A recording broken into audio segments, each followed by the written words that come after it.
When my cousin Tyler and I were kids, we had sleepovers all the time, always at his house. His place was amazing, with a huge layout that made it perfect for games like hide and seek.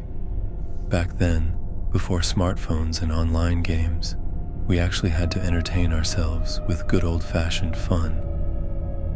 One evening, when we were about 9, our parents went out for a night in Atlantic City, leaving Tyler's older brother Joe to keep an eye on us. Joe wasn't exactly the responsible type.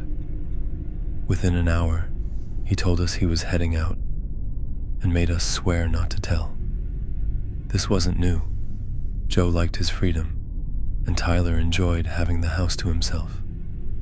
By the time Joe left, it was already dark, and we decided to play hide and seek. The rules were simple. No house lights, only flashlights. It made the game more exciting. I was up first to hide. I climbed to the top floor, sneaking into one of the unused bedrooms.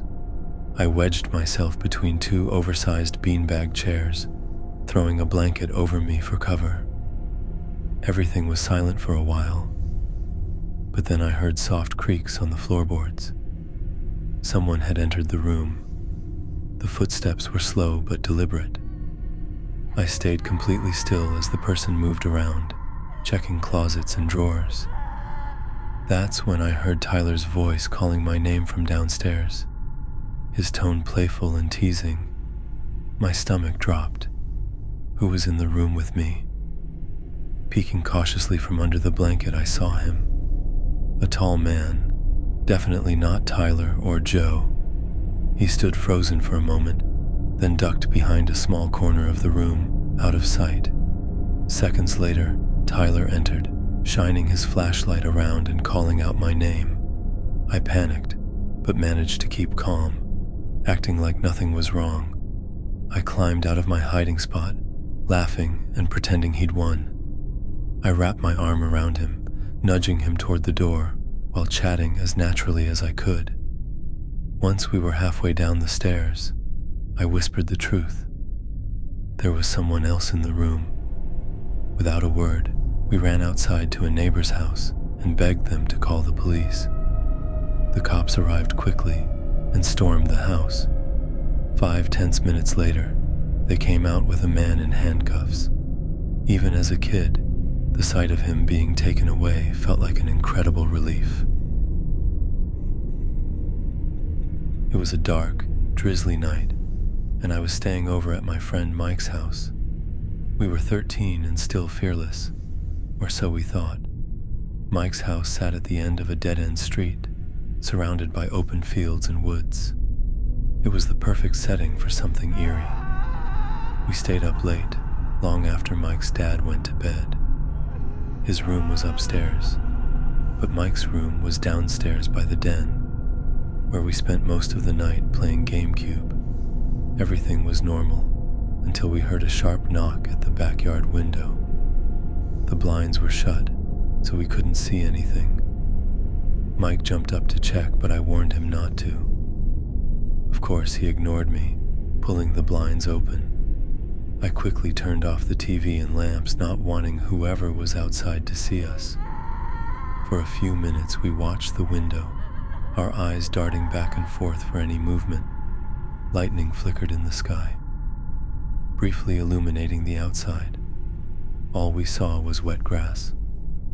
We sat in the dark, waiting for something else to happen. After what felt like hours, we tried to brush it off, turning the lights back on and getting lost in our game again.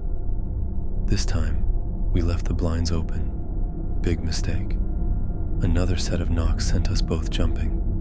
My heart pounded as we looked at each other, unsure of what to do.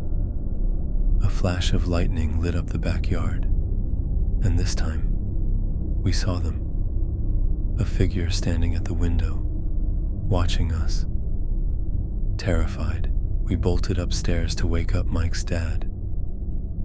He grabbed a flashlight, threw on a coat, and headed outside to check.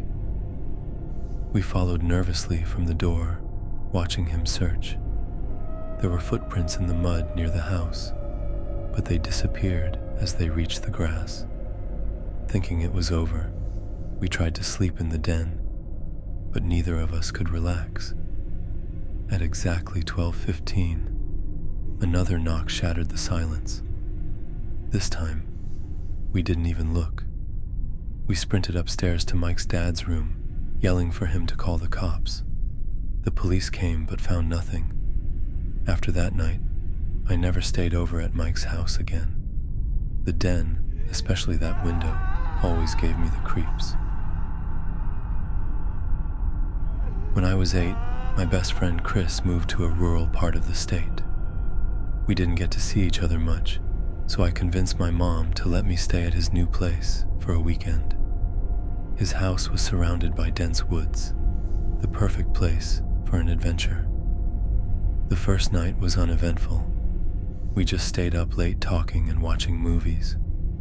A couple of times, though, I thought I heard faint noises beneath the floor.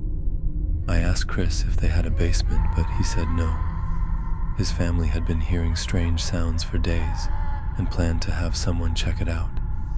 The next day, we decided to explore the woods behind his house.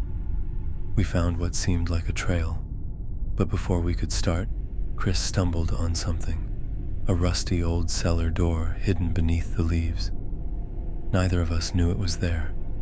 Curious, Chris pulled the door open, and it let out an ear-piercing screech. Inside was pure darkness, with a ladder leading down into the unknown. We hesitated, but before we could decide what to do, we heard something, metallic sounds echoing from below, followed by the unmistakable noise of someone climbing the ladder. Panic set in, and we ran straight to Chris's dad. He called a couple of friends, and together they went down into the cellar, armed with flashlights. Chris and I were ordered to stay inside. When they came back up, their faces were pale. They wouldn't tell us what they saw. Later that day, the police arrived, but we were kept in Chris's room, away from the action. Years later, Chris finally told me the truth. They found 3 body bags, an old cot, beer bottles, and the lingering smell of smoke. Whoever had been living down there was likely responsible for the horrifying discovery.